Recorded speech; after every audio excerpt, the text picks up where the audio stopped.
นี่กะเราเซ็กซ์การ์เป็นสีเขาไอ้ข้างหลังขึ้นเขาเ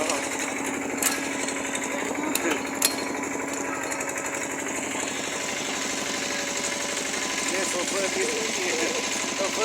อร์ที่สี่เด้อนี่ที่สี่โอ้ยจะบอกสีเขานี่เขากินแล้วเด้อไปเจดีย์กับบริจาคเขาให้เนี่ยเด้อว่าก้อนแดงว่าสุดที่ยังไงสุดที่ง่ายมาลงนะ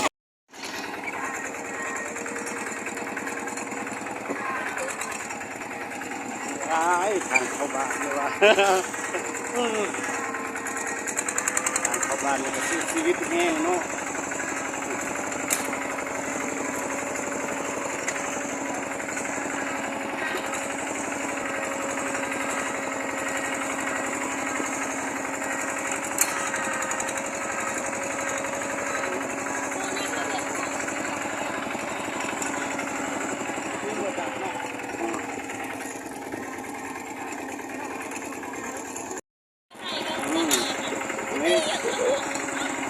นี่แหละทางไปซีเขา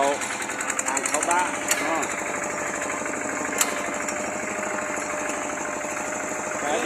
นี่มันบันทึกเนาะ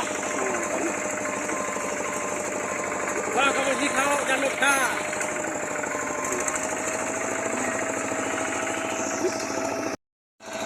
นี่คือเส้นทางโอ้ยเส้นทางเนาะ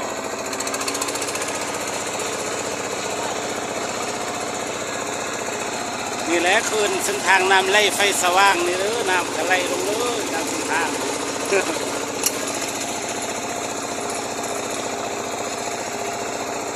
ทางบ้านใดก็คือทางบ้านเฮาเด้อทางบ้านเฮานี่ต้มลายอันนี้ต้องให้ตรงหน้า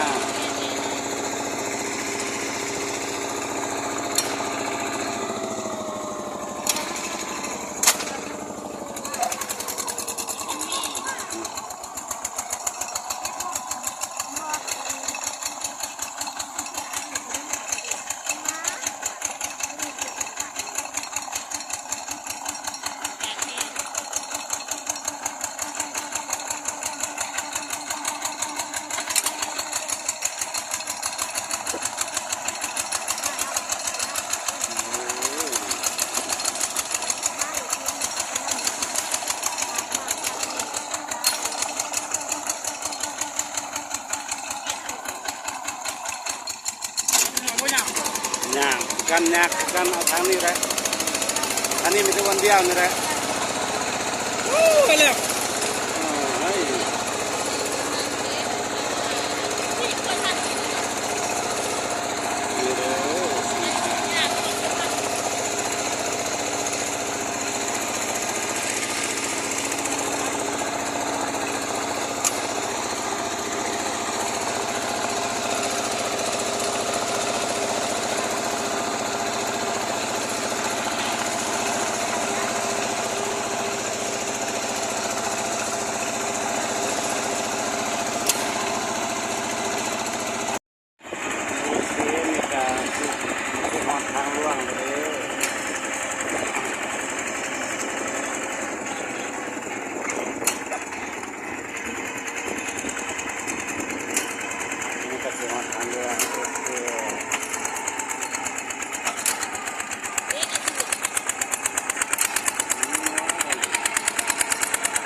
โอเคนี่ก็ฮอดบอ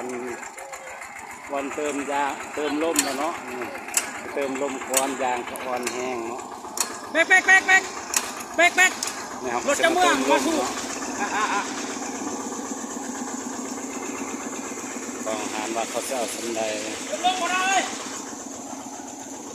ในยางอ่อนแห้งคนเขาเนาะนี่ใครก็มาใส่โอ้ยบริการดีเนาะโอเคนี่ก็นั่งพักกับเจ้าเติมลมเนาะเติมลมเนาะ นี่เก่งหลังไข่อ่อนแห้งนี่คนเขากะ10 ปลายชอบแล้วก็บริลายดอกแต่ว่ามันอ่อนแห้งแล้วรุ่นเราบริเติมนี่โอเคมาเติมยาเติมร่มก่อนมาเติมร่มให้เราก็บริการดีแห้งเนาะมื่อนี้ก็มาหอดลงซีแล้วเนาะมาซีเขาเนาะหอดลงซีแล้ว